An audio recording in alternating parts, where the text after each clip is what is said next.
Panama কেলেঙ্কারিতে পদ হারালেন নওয়াজ শরীফ, পাকিস্তানের রাজনীতিতে অস্থিরতা। গুলশান হামলার পরিকল্পনাকারী জঙ্গি রাশেদ নাটোরে গ্রেফতার, শিগগিরই চার্জশিট জানালেন স্বরাষ্ট্রমন্ত্রী। মোয়াল্লেম সংকটে 20,000 আবেদনকারীর হজে যাওয়া অনিশ্চিত, এজেন্সির অবহেলা প্রমাণ হলে কঠোর ব্যবস্থা। সপ্তাহখানেকের মধ্যে বন্যা পরিস্থিতির উন্নতি হবে বলছে আবহাওয়া অফিস, আপাতত ভারী বর্ষণের শঙ্কা নেই। বৃষ্টি বন্যায় সরবরাহ কম, সবজির বাজারে আগুন, পেঁয়াজের কেজি 1 লাফে 45 টাকা, কাঁচামরিচের দাম দ্বিগুণ।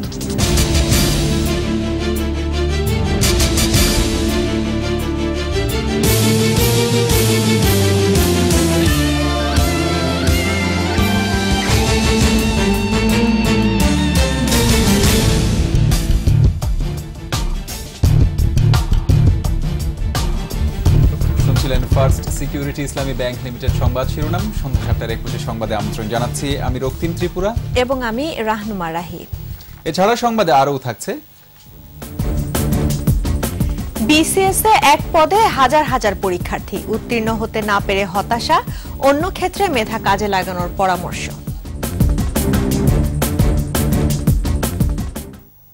প্রথমে দৃষ্টি দেওয়া যাক পাকিস্তানের দিকে। পানামা পেপারস কেলেঙ্কারি মামলায় দোষী পাকিস্তানের প্রধানমন্ত্রী নওয়াজ শরীফ পদত্যাগ করেছেন। শুক্রবার বিচারপতি আসিফ সাইদ খোসার নেতৃত্বে 5 সদস্যের বেঞ্চ নওয়াজকে অযোগ্য ঘোষণা করেন। একই রায়ে ফেঁসে গেছেন অর্থমন্ত্রী ইসহাক দারো। এদিকে নির্বাচিত প্রধানমন্ত্রীর এমন পরিণতিতে রাজনৈতিক অস্থিরতা তৈরি হয়েছে পাকিস্তানে। আরও জানাচ্ছেন আজহারুল ইসলাম। শেষ পর্যন্ত পদত্যাগ করলেন পাকিস্তানের প্রধানমন্ত্রী নওয়াজ শরীফ।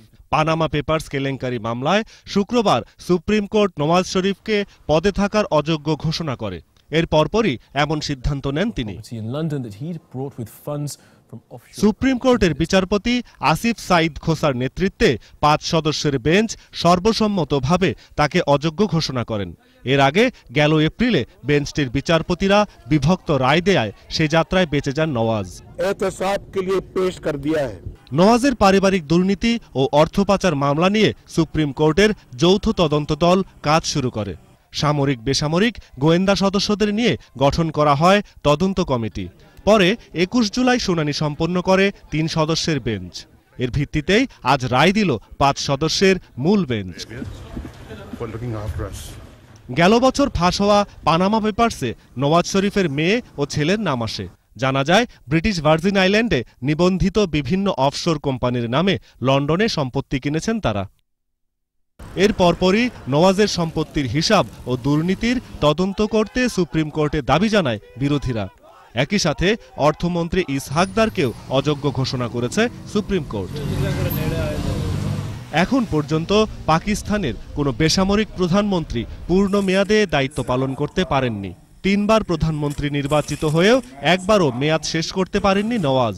তৃতীয় মেয়াদে 1 বছর আগেই পদ ছাড়তে হলো এই মুসলিম লীগ নেতাকে। আজহারুল ইসলাম, 21 টেলিভিশন।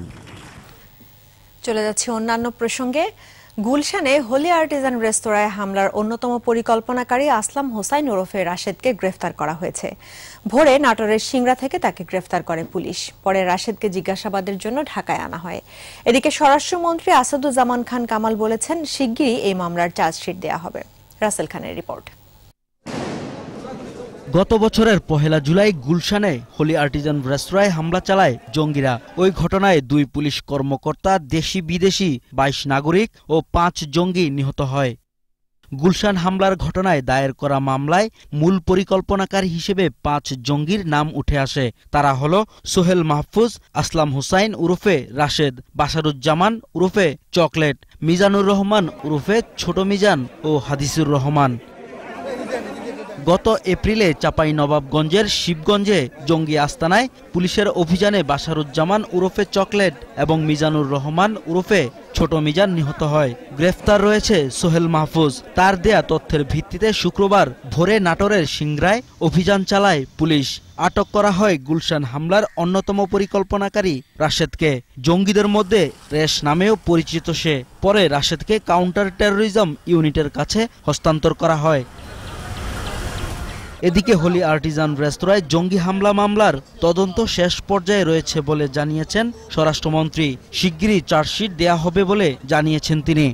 চার্জশিট দেওয়ার জন্য পুলিশ কাজ করে যাচ্ছে, তা আমরা যাতে যতখানি নির্ভুল দেওয়া যায় সেই জন্যই আমাদের একটু সময় নিচ্ছি, মানে আমরা খুব দ্রুততম সময়ের মধ্যে এটা আমরা দিতে পারব। হামলার আরেক পরিকল্পনাকারী হাদিসুর রহমানকে শিগগিরই আইনের আওতায় আনা হবে বলেও জানান স্বরাষ্ট্রমন্ত্রী। আর যে 2-1 আছে বাকি আমরা ধরে ফেলব। রাসেল খান, একুশে টেলিভিশন, ঢাকা। মোয়াল্লেম সংকটের কারণে প্রায় 20,000 আবেদনকারীর হজে যাওয়া অনিশ্চিত হয়ে পড়েছে। তবে হাব বলছে বাংলাদেশ ও সৌদি সরকারের সঙ্গে যোগাযোগ করে সমস্যা সমাধানের চেষ্টা চলছে। কোনো এজেন্সির অবহেলার কারণে সমস্যা হলে ব্যবস্থা নেওয়া হবে বলে জানিয়েছেন হাজি ক্যাম্পের পরিচালক। সৌদি আরব প্রতিনিধি মোহাম্মদ ফিরোজের সহায়তায় বিস্তারিত আহমদ বাবুর রিপোর্টে। প্রতি বছরের মতো এবারও কয়েক মাস আগেই বাংলাদেশের হজ এজেন্সিগুলো সৌদি আরবে গিয়ে মোয়াল্লেমদের অগ্রিম টাকা দেয়। তবে এবছর অনলাইনে সব কার্যক্রম পরিচালিত হয় অনেক এজেন্সি সময়মতো মোয়াল্লেমদের সঙ্গে চুক্তি করতে পারেনি। সৌদি সরকারের নিয়ন্ত্রণে থাকা মোয়াল্লেমদের 4 ক্যাটাগরিতে ভাগ করে 720 থেকে 5,000 রিয়াল পর্যন্ত নেওয়া হচ্ছে। বাংলাদেশের অনেক এজেন্সি সর্বনিম্ন কোটা না পাওয়ায় তাদের ব্যয় বেড়েছে। সমস্যা সমাধানে এজেন্সির মালিকরা সৌদি আরবের সংবাদ সম্মেলন করে বাংলাদেশ সরকারের হস্তক্ষেপ চেয়েছেন। 1500 রিয়াল করে আমরা যদি হজ যাত্রীদের অতিরিক্ত টাকা দেই তাহলে অন্যান্য খরচ সহ প্রায় 40 থেকে 50,000 টাকা বেড়ে যায়। হাজী সাহেবরা এখানে এসে হজ করবেন এটা একেবারে অনিশ্চিত হয়ে গেছে। ধর্ম মন্ত্রণালয়ের দায়িত্বপ্রাপ্ত মন্ত্রী যদি এদেশের মন্ত্রীর সাথে কথা বলে আশা করি অতি সত্বর এটা সমাধান হবে। হাব বলছে প্রায় 80টি এজেন্সি মোয়াল্লেম সংকটে ভুগছে। মাননীয় ধর্মমন্ত্রী আমাদেরকে সাড়া দিয়েছেন এবং তিনি সৌদি হজ মন্ত্রী বরাবরে আজকেই একটি ডিউ লেটার দিয়েছেন যাতে 720 রিয়ালে আমাদের হজ এজেন্সিরা মোয়াল্লেম পান। আমি আশা করি এইভাবেই সমস্যাটির একটি সুরাহা হবে। তবে দ্রুত মোয়াল্লেম সমস্যার সমাধান হবে বলে জানালেন হজের পরিচালক। যদি কোনো এজেন্সির গাফিলতির কারণে আমাদের হাজিরা কষ্ট পেয়ে থাকেন সে ধরনের অভিযোগ আসলে তো অবশ্যই এটার ব্যবস্থা নেওয়া হবে। সৌদি আরবের সাথে আমাদের কিন্তু কন্টিনিউয়াসলি যোগাযোগ আছে এবং এই বিষয়টা তড়িৎ নিরসনের জন্য আমরা কিন্তু তাদেরকে বারবার বলছি। এবছর বাংলাদেশ থেকে সরকারি এবং বেসরকারিভাবে হজে যাওয়ার কথা রয়েছে 1,27,198 জন। আহমদ বাবু, একুশে টেলিভিশন, ঢাকা। শুধুমাত্র পদ্মার পানি বৃদ্ধি ছাড়া সামগ্রিকভাবে দেশের বন্যা পরিস্থিতির উন্নতির দিকে বলে জানিয়েছে বন্যা পূর্বাভাস ও সতর্কীকরণ কেন্দ্র। পানি নেমে যাওয়ার এই ধারা অব্যাহত থাকলে নতুন করে এবং বৃষ্টিপাত না হলে আগামী সপ্তাহখানেকের মধ্যে অবস্থার উল্লেখযোগ্য উন্নতি হবে। পাশাপাশি আবহাওয়া অধিদপ্তর বলছে আগামী 3-4 দিন ভারী বৃষ্টিপাতের শঙ্কা আপাতত নেই। রিপোর্টে আরো জানাচ্ছেন মোহাম্মদ নুরুন নবী। বহু এলাকা প্লাবিত হবার পর ব্রহ্মপুত্র, যমুনা, সুরমা, কুশিয়ারা এবং দক্ষিণ ও পূর্বাঞ্চলীয় পাহাড়ি এলাকার নদ নদীগুলোর পানি এখন কমতে শুরু করেছে। তবে পদ্মার পানি বাড়লেও তা বিপদসীমার নিচেই থাকছে। বন্যা পূর্বাভাস কেন্দ্র জানিয়েছে শুক্রবার পানির স্তর পরিমাপে 90টি স্টেশনে 76টির পানি হ্রাস পেয়েছে। তবে 13টির পানি বৃদ্ধি পেয়েছে, একটি অপরিবর্তিত আছে এবং কপোতাক্ষ কংস নদীর পানি বিপদসীমার উপর দিয়ে বইছে। 76টি স্টেশনের পানি সমতল হ্রাস পেয়েছে। গঙ্গা নদীর গঙ্গা পদ্মার সাথে সমত গঙ্গাটা সামান্য বাড়তে পারে আগামী 24 ঘন্টায়। এছাড়া অন্দিহল বাংলাদেশের বন্যা পরিস্থিতি উন্নতিটি এই মুহূর্তে নতুন করে কোনো এলাকা প্লাবিত হওয়ার আশঙ্কা আমরা করতেছি না। আর নতুন এলাকা প্লাবিত হওয়ার কোনো শঙ্কাও দেখছেন না তারা। অন্যদিকে হালকা মাঝারি বৃষ্টি ছাড়া আগামী 3-4 দিনে ভারী বৃষ্টিপাতের কোনো শঙ্কা দেখছেন না আবহাওয়া অধিদপ্তর। আগামী 2 থেকে 3 দিন ওইরকম বৃষ্টি হবে না যে বৃষ্টি আপনার বন্যাতে কন্ট্রিবিউশন করবে। হয়তো 2-3 দিন পরে কিছুটা বৃষ্টি বাড়বে। চিটাগাং থেকে শুরু করে সিলেট, ময়মনসিংহ ওই অঞ্চলে বৃষ্টিটা কিছুটা বেড়ে যাবে হয়তো আগামী 2-3 দিন পরে। যদি ওইদিকে বৃষ্টিটা বেশি বাড়ে সেক্ষেত্রে হয়তো আবার বন্যার কিছুটা আশঙ্কা আসতে পারে আমাদের এই রিজনে। মোহাম্মদ নুরুন নবী, একুশে টেলিভিশন, ঢাকা। সিরাজগঞ্জে বন্যার পানি নামতে শুরু করেছে, তবে দুর্ভোগে আছেন নিম্নাঞ্চলের মানুষ। চরাঞ্চলে বেড়েছে রোগবালাই, ত্রাণ না পাওয়ারও অভিযোগ রয়েছে। মৌলভীবাজারে কুশিয়ারা নদীর পানি বিপদসীমার নিচে নামলেও এখনো অনেক বাড়িঘরে পানি রয়ে গেছে। এদিকে রাজবাড়ীতে অতিবৃষ্টিতে ফসলের ব্যাপক ক্ষতি হয়েছে। প্রতিনিধিদের সহায়তায় আরও জানাচ্ছেন শতরূপা দত্ত। রাজবাড়ীতে গত কয়েকদিনের টানা বৃষ্টিতে সদর, বালিয়াকান্দি, পাংশা, গোয়ালন্দ ও কালুখালী উপজেলায় রোপা ও বোনা আমন ধান সহ রোপা আমনের বীজতলা ও সবজি ক্ষেত নিমজ্জিত হয়েছে। এক সপ্তাহ বৃষ্টিতে সম্পূর্ণ ধান পানি নিচে চলে গেছে। এই ধান আর হওয়ার সম্ভাবনা নাই। 10-12 দিনের ভিতরে পানি না শুকায় তাহলে ধান নষ্ট হয়ে যাওয়ার সম্ভাবনা আছে। সিরাজগঞ্জের চোহালি ও শাহজাদপুরের চরের নিম্নাঞ্চলে এখনো পানি না নামায় বাড়ি ফিরতে পারেনি অনেক মানুষ। ত্রাণ না পাওয়ারও অভিযোগ করেছেন বানভাসী মানুষরা। এদিকে চৌহালির বেতিলচরে বন্যার পানি নেমে যাবার পর পানিবাহিত রোগে আক্রান্ত হচ্ছে শিশুরা। টাকার অভাবে চিকিৎসা দিতে পারছেন না অভিভাবকেরা। মৌলভীবাজারে কুশিয়ারা নদীর পানি বিপদসীমার নিচে নেমেছে, তারপরও পানিবন্দী অনেক মানুষ। এদিকে সরকারি চাল বিতরণ কর্মসূচি বন্ধ হয়ে যাওয়ায় সৃষ্টি হয়েছে খাদ্য সংকট।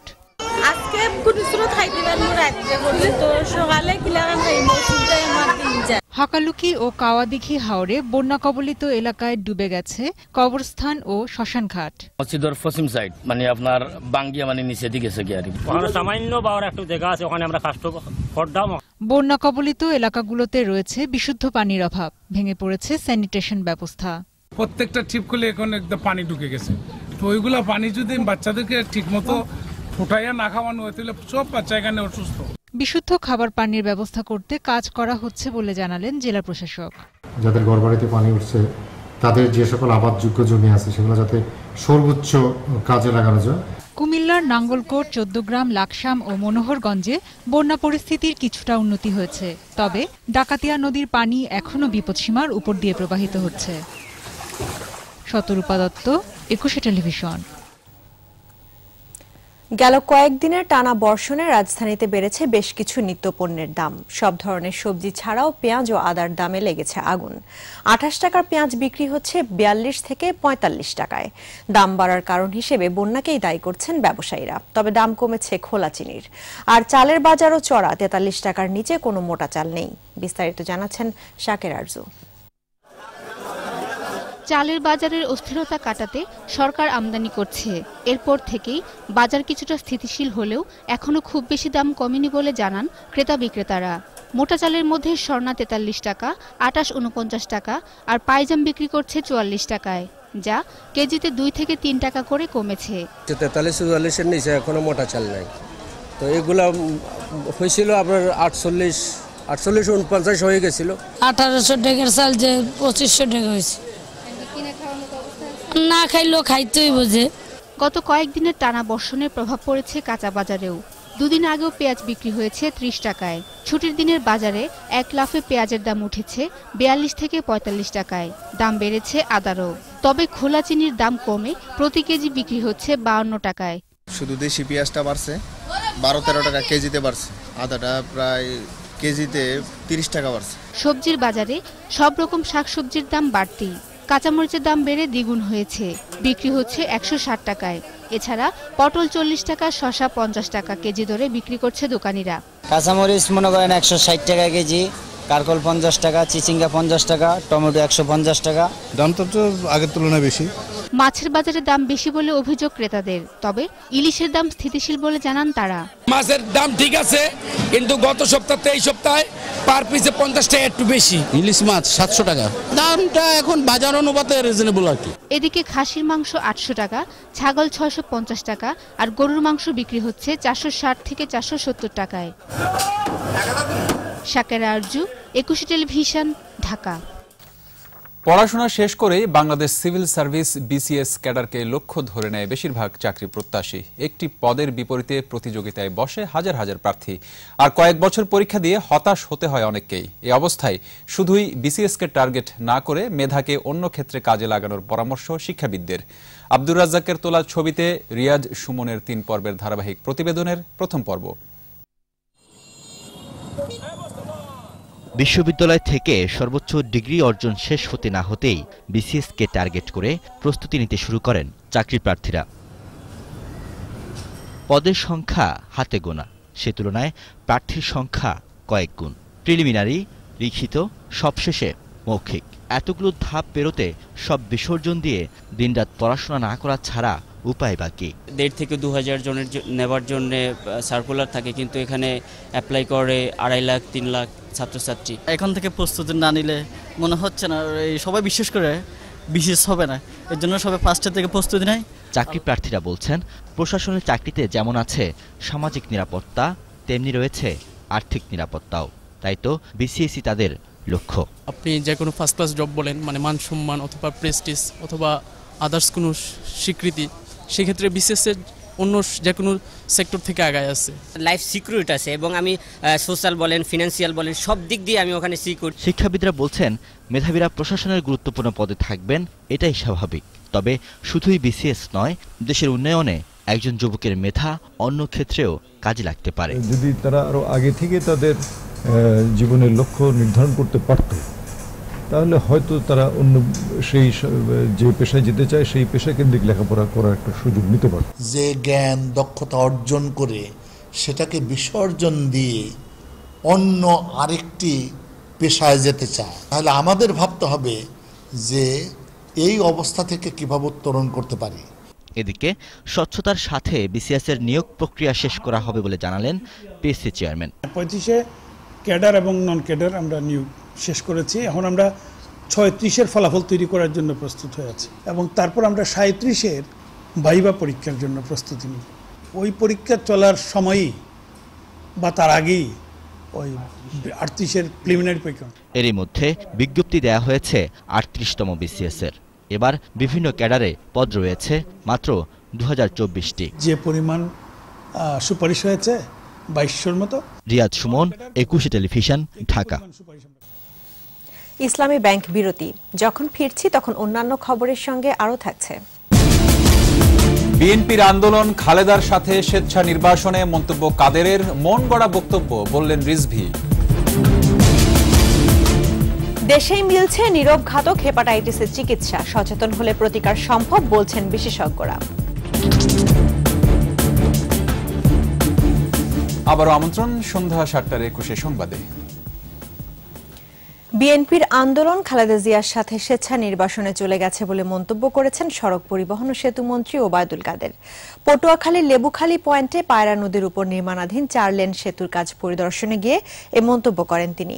কুয়েত ফান্ড, ওপেক ফান্ড এবং বাংলাদেশ সরকারের যৌথ অর্থায়নে 1470 মিটার দীর্ঘ এই সেতুর নির্মাণ কাজ 2018 সালের ডিসেম্বরে শেষ হবে। সাংবাদিকদের প্রশ্নের জবাবে সহায়ক সরকারের দাবি নাকচ করে দিয়ে মন্ত্রী বলেন, নির্বাচন কমিশন এগিয়ে যাচ্ছে, সরকার একটি অবাধ, সুষ্ঠু ও গ্রহণযোগ্য নির্বাচন চায়।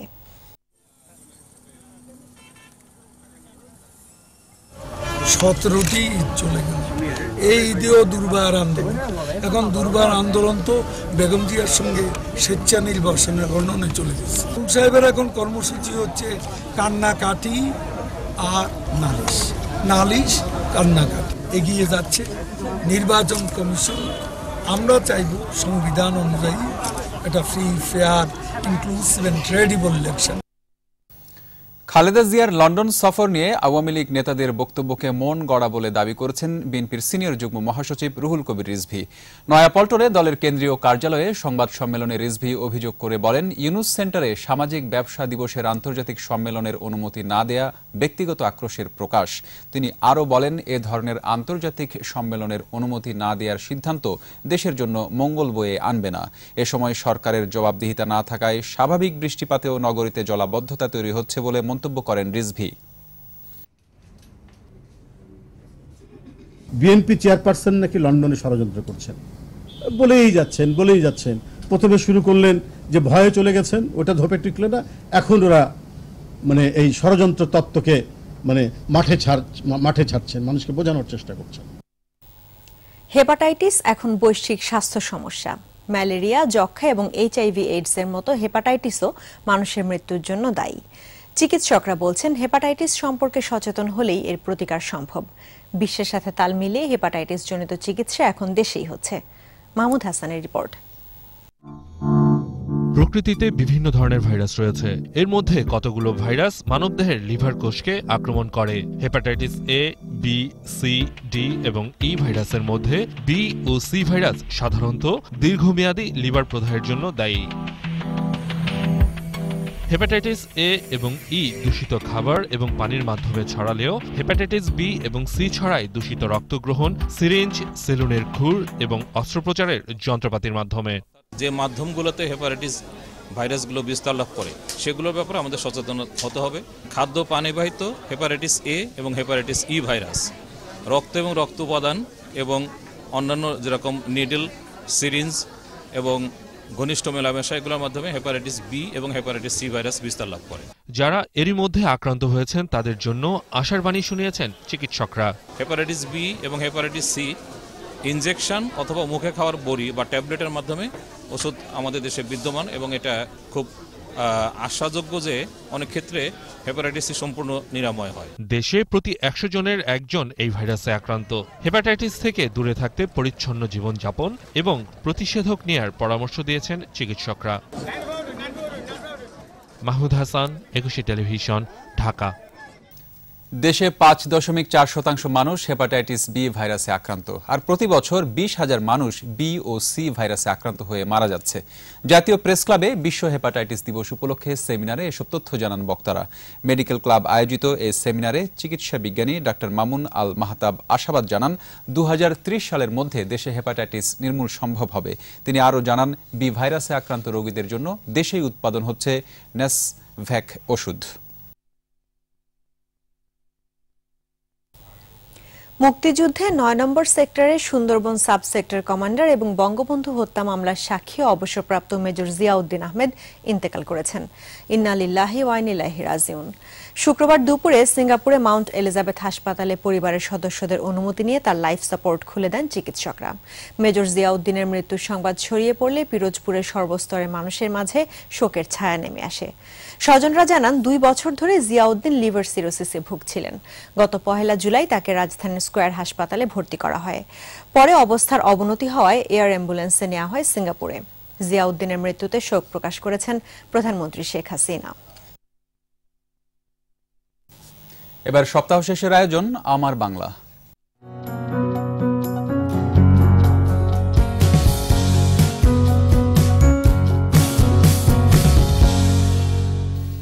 মাসের আয়ে সংসার চালানো কঠিন ছিল গার্মেন্টস কর্মী সাইফুল্লাহর। তাই মাছ চাষের সিদ্ধান্ত নিয়ে ফিরে আসেন গ্রামে। তারপর আর পেছনে ফিরে তাকাতে হয়নি। রঙিন মাছ চাষ করে এখন স্বাবলম্বী সাতক্ষীরার কলারুয়ার ব্রজবক্স গ্রামের সাইফুল্লাহ গাজী। আজ তিনি সফল উদ্যোক্তা। সাতক্ষীরা প্রতিনিধি জি এম মনিরুল ইসলাম মিনির সহায়তায় রিপোর্ট করছেন শতরূপা দত্ত। অ্যাকোরিয়ামে রাখার জন্য রং বেরঙের মাছ চাষ করে সাফল্যের দেখা পেয়েছেন সাতক্ষীরার কলারোয়ার ব্রজবক্স গ্রামের সাইফুল্লাহ গাজী। ২০০৪ সালে বন্ধুর কাছ থেকে মাত্র ৬ জোড়া পোনা সংগ্রহ করে চাষ শুরু করেন তিনি। এখন ২০টি পুকুর লিজ নিয়ে ২০ থেকে ২৫ জাতের রঙিন মাছের পোনা উৎপাদন করছেন। মূলধন এখন প্রায় ২৫ লাখ টাকা। বাংলাদেশে পানি এবং মাটিতে যে মাছগুলো হবে ২০০৯ এসে আমি দেখলাম যে হ্যাঁ, বাংলাদেশে কিছু মাছ করা সম্ভব। সাইফুল্লাহর মাছের খামারে কর্মসংস্থান হয়েছে ২০ জন শ্রমিকের। ডেকে নিয়ে আসলাম আমার এখানে, যে আমার এখানে এসো কাজ করো, আমার এখানে যথেষ্ট কাজ বাইরে হয়েছে, তোমাদের সংসার চলবে। মাছের খাওয়ার দোয়া দেখাশোনা করা এগুলো আমার কাজ করি সারা বছর। আমাদের ৫,০০০ টাকা বেতন দেয়। বেতন দিয়ে আমাদের সংসারটা খুব ভালোভাবে চলে। নিজের অবস্থা পরিবর্তনের পাশাপাশি এলাকার উন্নয়নেও কাজ করতে চান সাইফুল্লাহ গাজী। চান সারা দেশে রঙিন মাছের চাহিদা পূরণের জন্য আরো বড় হ্যাচারি গড়ে তুলতে। আমি যেমন আমার বেকারত্ব দূর করতে পেরেছি, এরকম আমার এলাকায় না আমার দেশেও যেন আমি কিছু করতে পারি। এর জন্য আসলে আমি ব্যবসাটা আরো বড় করতে চাই। সাইফুল্লাহর স্বপ্ন বাস্তবায়নে মৎস্য অফিস ও মৎস্য গবেষণা প্রতিষ্ঠান থেকে সহায়তার আশ্বাস দিলেন এই কর্মকর্তা। মৎস্য অধিদপ্তর বা মৎস্য গবেষণা প্রতিষ্ঠানে তাকে পাঠিয়ে তাকে আমরা এই বিষয়ে আরো কলা কৌশল রপ্ত করতে আমরা সহযোগিতা করব।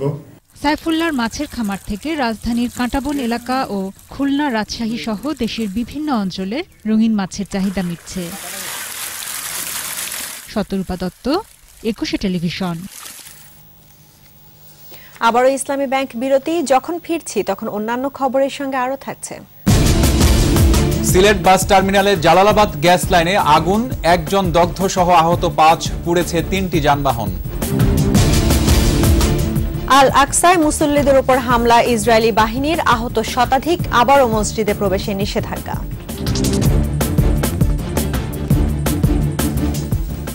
আমন্ত্রণ আরও একবার সন্ধ্যা 7টার 21 সংবাদে। সিলেটের দক্ষিণ সুরমায় কেন্দ্রীয় বাস টার্মিনাল এলাকায় জালালাবাদ গ্যাস লাইনের আগুনে পুড়ে গেছে মাইক্রোবাস সহ 3টি যানবাহন। সে সময় একজন দগ্ধ সহ আহত হয়েছেন 5 জন। স্থানীয়রা জানান, দুপুরে টার্মিনালের ভেতরে তাজমহল রেস্টুরেন্টের কাছে হঠাৎ করে গ্যাস লাইনে আগুন ধরে যায়। সে সময় গ্যাস লাইনের পাশে থাকা একটি মাইক্রোবাস, সিএনজি অটোরিকশা ও একটি মোটরসাইকেল পুড়ে যায়। এতে মাইক্রোবাসে থাকা চালক হাসান দগ্ধ হন। হুড়োহুড়ি করতে গিয়ে আহত হন আরও 4 জন। দগ্ধ চালককে সিলেট ওসমানী মেডিকেল কলেজ হাসপাতালে ভর্তি করা হয়েছে। প্রায় 1.5 ঘন্টা পর আগুন নিয়ন্ত্রণে আনে ফায়ার সার্ভিস। অগ্নিকাণ্ডের সঠিক কারণ জানা যায়নি। পাহাড় ধসে নিখোঁজ গৌতম নন্দীর মৃতদেহ 5 দিন পর বান্দরবানের বেতছড়া এলাকা থেকে উদ্ধার করা হয়েছে।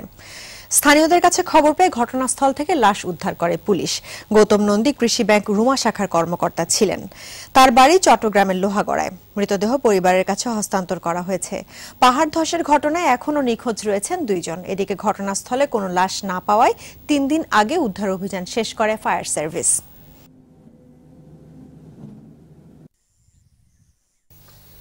বৃষ্টি আর জোয়ারের পানিতে যান চলাচলের অনুপযোগী হয়ে পড়ছে বন্দর নগরীর বিভিন্ন সড়ক। সৃষ্টি হয়েছে বড় বড় গর্তের। এসব সড়কে প্রতিদিনই ঘটছে দুর্ঘটনা, নষ্ট হচ্ছে যানবাহন। এজন্য সিটি কর্পোরেশনের অব্যবস্থাপনাকে দুষছেন নগরবাসী। চট্টগ্রাম থেকে রিপোর্ট করছেন হাসান ফেরদৌস, আর ক্যামেরায় ছিলেন বিপ্লব মজুমদার। চট্টগ্রামের ব্যস্ততম সড়কের দৃশ্য এটি। সাম্প্রতিক টানা বর্ষণ আর জোয়ারের পানিতে নগরীর অধিকাংশ সড়কেরই এমন বেহাল অবস্থা। ঝুঁকি নিয়ে চলছে যানবাহন। খানাখন্দে ভরা সড়কগুলোতে প্রতিদিনই ঘটছে দুর্ঘটনা, বিকল হচ্ছে যানবাহন। গাড়ি তো ভেঙে যাচ্ছে, আমি ব্রেকের কাজ করাইছি, আবার এখন করাতে যাইতেছি। গাড়ি চালাই যাওয়ার মতো কোনো রাস্তাই নেই এখানে। এই বিষয় নিয়ে কিছু করতেছে না, আমরা খুব কষ্টের মধ্যে আছি। গাড়ি তো মনে করেন আমার কিছু না, আরেকজনের গাড়ি ক্ষতি হইলে একটু জরিমানা দিতে হইতেছে আমার থেকে। এই অবস্থার জন্য সিটি কর্পোরেশনের ব্যর্থতাকে দায়ী করছেন নগরবাসী। যারা দায়িত্বপ্রাপ্ত আছে, মেয়র সাহেব আছে, ওনারা কি করতেছে এটা আমরা বুঝতেছি না। সরকারকে একটু ওইদিকে নজর দেওয়া দরকার। ওনারা যদি এরকমের লোক নিয়োগ করে যদি বলে, তাহলে তো ইজিলি সলিউশন হয়। পানিতে ডুবে থাকার কারণে অধিকাংশ সড়ক দ্রুত নষ্ট হচ্ছে বলে জানালেন নগর বিশেষজ্ঞরা। এজন্য জলাবদ্ধতা নিরসনের তাগিদও দিয়েছেন তারা। জলাবদ্ধতা যদি থাকে, রাস্তার উপর যদি পানি দাঁড়িয়ে থাকে, বিটুমিনাস ফ্লেক্সিবল রক্ষা করার কোনো উপায় এখন পর্যন্ত প্রকৌশলী বিদ্যায় জানা নেই। জোয়ারের পানি জমে চট্টগ্রামের এই আগ্রাবাদের সড়কটির মতো অধিকাংশ সড়কের অবস্থা এখন নাজুক। এইসব সড়কে যানবাহন চলাচল খুবই বিপজ্জনক অবস্থায় পৌঁছেছে। প্রতিদিন ঘটছে দুর্ঘটনা, ভাঙছে যানবাহন। জনগণকে পোহাতে হচ্ছে চরম দুর্ভোগ। এই অবস্থার পরিত্রাণে প্রধানমন্ত্রী হস্তক্ষেপ চান এলাকার জনগণ। Hasan Ferdous, 21 television, Chattogram. Modern diagnostic centre আন্তর্জাতিক সংবাদ।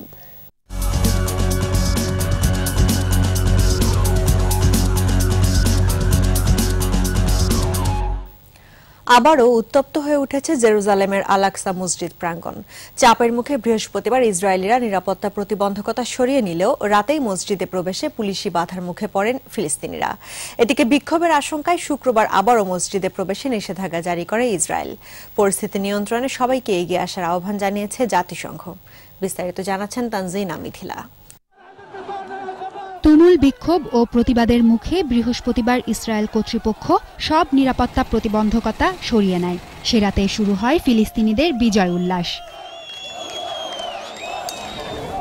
কিন্তু এ আনন্দে ভাটা পড়ে মসজিদে প্রবেশ করতে গেলে। ইসরায়েলি পুলিশের বাধার মুখে পড়ে ফিলিস্তিনিরা।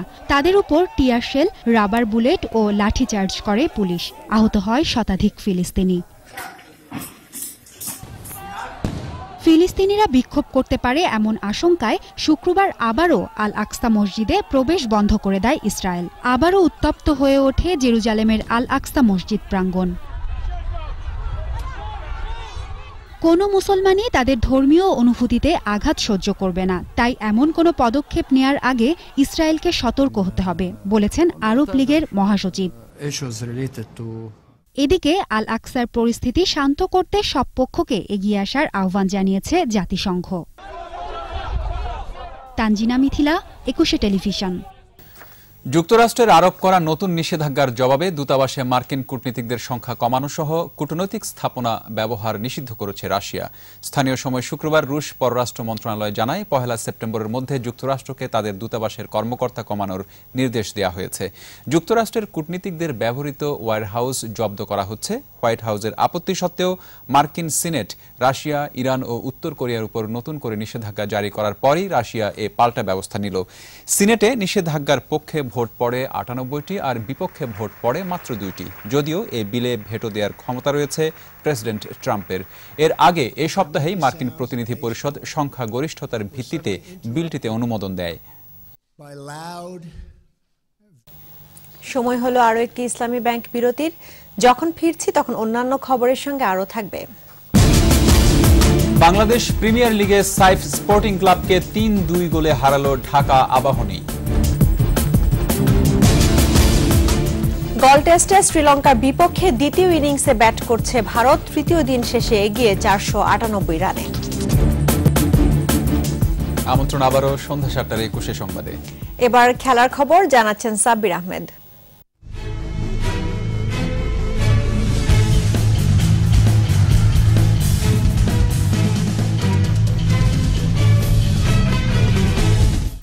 ধন্যবাদ। শুরুতে জানিয়ে দিচ্ছি বাংলাদেশ প্রিমিয়ার লিগ ফুটবলের খবর।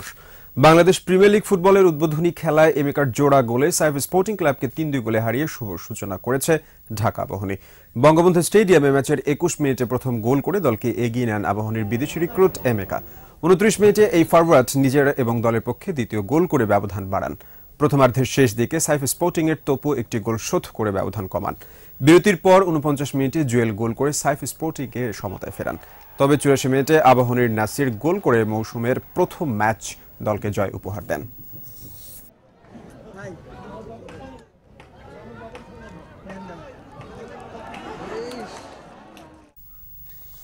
আন্তর্জাতিক অলিম্পিক কমিটির প্রতিষ্ঠা বার্ষিকীতে অনুষ্ঠিত হল অলিম্পিক ডে রান। বর্ণাঢ্য র্যালি উদ্বোধন করেন যুব ও ক্রীড়া প্রতিমন্ত্রী বীরেন শিকদার। এছাড়া এ উপলক্ষে বাংলাদেশ অলিম্পিক অ্যাসোসিয়েশনের উদ্যোগে রয়েছে 2 দিনব্যাপী নানা আয়োজন। বিস্তারিত আবু হুরায়রা তামিমের রিপোর্টে। অলিম্পিক ডে রানের র্যালিটি টেনিস কমপ্লেক্স থেকে শুরু হয়ে বঙ্গবন্ধু জাতীয় স্টেডিয়ামে গিয়ে শেষ হয়। যুব ও ক্রীড়া প্রতিমন্ত্রী বীরেন শিকদার এর উদ্বোধন করেন। নতুন প্রজন্মকে খেলাধুলার প্রতি আকৃষ্ট করতেই এমন আয়োজন বলে জানান বিও এর মহাসচিব সৈয়দ সাহেদ রেজা। অলিম্পিক মুভমেন্টটা স্পোর্টসের দিকে মানুষকে ঝুঁকে নিয়ে আসা, তারপরে খেলাধুলার দিকে মানুষকে সম্পৃক্ত করা, তারপরে বিভিন্ন রকমের যে অপরাধ যেগুলো আছে ওখান থেকে সরিয়ে নিয়ে আসা। র্যালি শেষে মনোজ্ঞ সাংস্কৃতিক অনুষ্ঠান ও স্বেচ্ছায় রক্তদান কর্মসূচির আয়োজন করা হয়। এরপর হয় অলিম্পিক ডে রান উপলক্ষে শিশু কিশোরদের চিত্রাঙ্কন প্রতিযোগিতা। আয়োজক কমিটির সদস্য সচিব ও বিও এর সদস্য KM শহীদুল্লাহ বলেন, খেলাধুলার পাশাপাশি মানবিক মূল্যবোধ বৃদ্ধির উপর জোর দিতে চান তারা। অলিম্পিক শুধু খেলাধুলার মাধ্যমে না, মানসিক বিকাশ ঘটানোর জন্য আমাদের আজকের এই চিত্রাঙ্কনের আয়োজন। আমরা মনে করি বাচ্চারা এগুলো সম্পৃক্ত হলে বাজে নিশা আড্ডা দেওয়ার থেকে দূরে থাকবে। চিত্রাঙ্কন প্রতিযোগিতার পুরস্কার বিতরণের মধ্য দিয়ে শনিবার শেষ হবে 2 দিনের এই আয়োজন। Abu Hurairah Tamim, 21 television, Dhaka. Masters cricket কার্নিভালে ফাইনালে উঠেছে একমি রাজশাহী ও এক্সপো স্টার্স। গত আসরের চ্যাম্পিয়ন টাইটান্স খুলনাকে 3 রানে একমি রাজশাহী এবং বসুন্ধরা ঢাকা ডিভিশনকে এক্সপো স্টার্স হারিয়েছে 16 রানে। 2টি ম্যাচ অনুষ্ঠিত হয়েছে কক্সবাজার শেখ কামাল আন্তর্জাতিক ক্রিকেট স্টেডিয়ামে। খুলনার বিপক্ষে প্রথমে টস হেরে ব্যাট করতে নেমে 6 উইকেটে 92 রান সংগ্রহ করে একমি রাজশাহী। দলের পক্ষে সর্বোচ্চ 24 রান করেন অধিনায়ক পাইলট। জবাবে ব্যাট করতে নেমে 7 উইকেটে 89 রানে গুটিয়ে যায় খুলনা। অপর ম্যাচে বসুন্ধরার বিপক্ষে টস জিতে ব্যাট করতে নেমে এহসানুল হক সেজানের হাফ সেঞ্চুরিতে 8 উইকেট হারিয়ে 113 রান সংগ্রহ করে এক্সপো অল স্টার্স। জবাবে ব্যাট করতে নেমে 97 রানে থামে বসুন্ধরা ঢাকা ডিভিশন। শনিবার অনুষ্ঠিত হবে টুর্নামেন্টের ফাইনাল খেলা। গলে শ্রীলঙ্কার বিপক্ষে প্রথম টেস্টের দ্বিতীয় ইনিংসেও দারুণ ব্যাটিংয়ে চালকের আসনে রয়েছে ভারত। তৃতীয় দিন শেষে সফরকারীদের সংগ্রহ 3 উইকেটে 189 রান।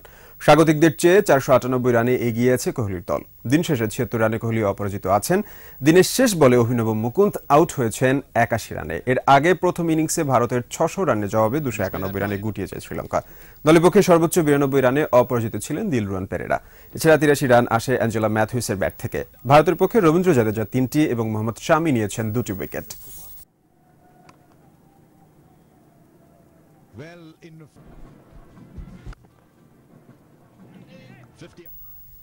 ওয়ার্ল্ড চ্যাম্পিয়নশিপে নারীদের 50 মিটার ব্রেস্টস্ট্রোক সাঁতারে স্বর্ণ জিতেছেন ব্রাজিলের এতিয়ান মেডিরোস।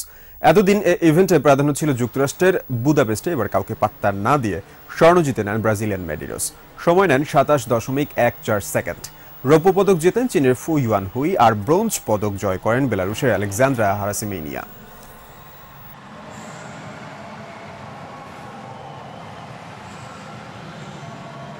এই ছিল আমার কাছে খেলার খবর। ফিরছি মূল খবরে। ধন্যবাদ সাব্বির। আর এরই সঙ্গে শেষ করছি সন্ধ্যা 7:21 সংবাদ। তবে যাবার আগে ফার্স্ট সিকিউরিটি ইসলামী ব্যাংক লিমিটেড সংবাদ শিরোনামগুলো জানাবো আরো একবার। পানামা কেলেঙ্কারিতে পদ হারালেন নওয়াজ শরীফ, দায়িত্ব নিচ্ছেন ভাই শাহবাজ। পাকিস্তানের রাজনীতিতে অস্থিরতা। গুলশান হামলার পরিকল্পনাকারী জঙ্গি রাশেদ নাটোরে গ্রেফতার, শিগগিরই চার্জশিট জানালেন স্বরাষ্ট্রমন্ত্রী। মোয়াল্লেম সংকটে 20,000 আবেদনকারীর হজে যাওয়া অনিশ্চিত, এজেন্সির অবহেলা প্রমাণ হলে কঠোর ব্যবস্থা। সপ্তাহখানেকের মধ্যে বন্যা পরিস্থিতির উন্নতি হবে বলছে আবহাওয়া অফিস, আপাতত ভারী বর্ষণের শঙ্কা নেই। বৃষ্টি বন্যায় সরবরাহ কম, সবজির বাজারে আগুন, পেঁয়াজের কেজি 1 লাফে 45 টাকা, কাঁচা মরিচের দাম দ্বিগুণ। সর্বশেষ খবর জানতে ডায়াল করুন 2021 নম্বরে, আর ভিজিট করুন 21-tv.com ওয়েবসাইটে। এছাড়া ফেসবুকে লগইন করতে পারেন facebook.com/2124 অনলাইনে। পরের সংবাদ রাত 9টায় দেখার আমন্ত্রণ রইল। ধন্যবাদ সবাইকে।